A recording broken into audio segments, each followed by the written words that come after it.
Assalamualaikum warahmatullahi wabarakatuh. Perkenalkan, nama saya Muhammad Farhan Safli dengan NIM 104-301. Pada kesempatan kali ini saya akan mempresentasikan materi tentang peramalan hasil kebijakan. Nah, langsung saja kita masuk kepada peramalan dalam analisis. Nah, di mana peramalan dalam analisis ini sebuah ekstrapolasi adalah perkiraan berdasarkan proyeksi tren saat ini dan historis di masa depan. Proyeksi seringkali menimbulkan pertanyaan tentang validasi kesimpulan berdasarkan informasi yang dihasilkan dari eksplorasi tren masa lalu ke masa depan, misalnya melalui analisis deret waktu. Ramalan adalah perkiraan yang didasarkan pada penjelasan teoritis tentang mengapa tren masa lalu akan terulang kembali di masa depan. Misalnya, penjelasan berdasarkan teori utilitas dalam ilmu ekonomi yang memperkirakan bahwa uang akan menjadi berharga di masa depan, namun dengan nilai yang menurun. Sebuah penelitian ahli adalah ramalan yang didasarkan pada pengalaman profesional dan otoritas orang-orang yang dianggap mempunyai kemampuan khusus untuk meramalkan keadaan masyarakat di masa depan. Penilaian informasi dicapai melalui proses institusi yang cenderung terdapat dengan cepat, otomatis, dan mudah. Beberapa orang mengatakan berdasarkan pengetahuan diam-diam. Nah, langsung masuk materi kedua, yaitu peramalan ekstrapolatif, di mana ada yang pertama, kegigihan. Tren yang dinikmati masa lalu akan terus berlanjut di masa depan. Jika konsumsi energi meningkatkan pada tingkat sama di masa lalu, tren sekular atau linear ini akan meningkat di masa depan. Yang kedua, ada keteraturan. Jika variasi pola non-sekular yang teramati pernah terjadi di masa lalu, maka variasi tersebut akan terulang kembali di masa datang. Jika siklus ekspansi dan kontraksi ekonomi terjadi setiap 7-8 tahun di masa lalu, siklus tersebut akan terulang kembali di masa depan.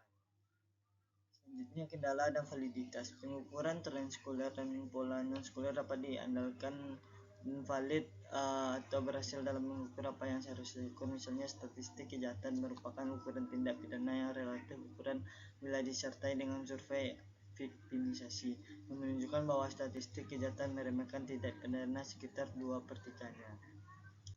Selanjutnya, peramalan teoritis, di mana metode peramalan teoritis membantu analisis dalam membuat perkiraan prediksi keadaan masyarakat masa depan berdasarkan proposi teoritis dan data terkini dan histori. Berbeda dengan peramalan ekstrapolatif yang menggunakan asumsi-asumsi mengenai perulangan sejarah untuk membuat ramalan, peramalan teoritis didasarkan pada asumsi sebab akibat yang dapat dalam berbagai teori.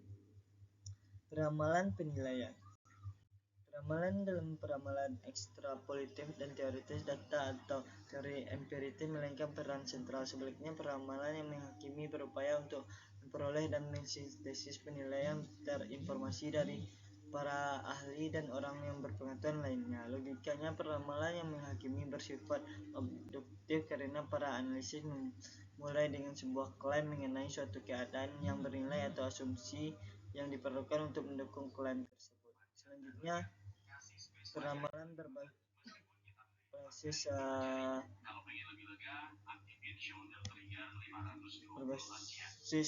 bukti, di mana dalam konteks ini penting untuk mempertimbangkan peramalan berbasis bukti sebagai salah satu aspek untuk memenuhi standar-standar ini, mengingat sifat integral dari peramalan dalam analisis kebijakan saat ini.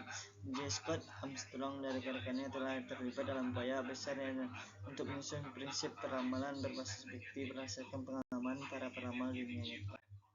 Selanjutnya, contoh kasus di mana peramalan multimetode, di mana senjata kimia surya. Pada awal 2013, salah satu inisiatif penelitian proyek penelitian yang baik dirancang untuk membandingkan keakuratan 3 metode peramalan, yang mana penilaian pertimbangan dari peramalan non-ahli, penilaian peramalan termuka yang dilengkapi dengan penelitian praktik terbaik peramalan, dan penilaian anggota substansi.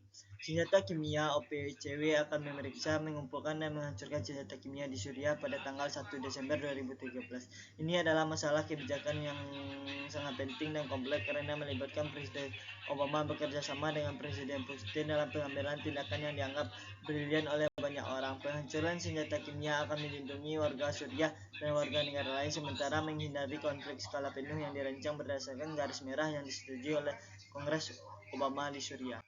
Mungkin hanya itu yang dapat saya sampaikan. Apabila salah kata saya mohon maaf. Wabillahi taufiq wal hidayah. Wassalamualaikum.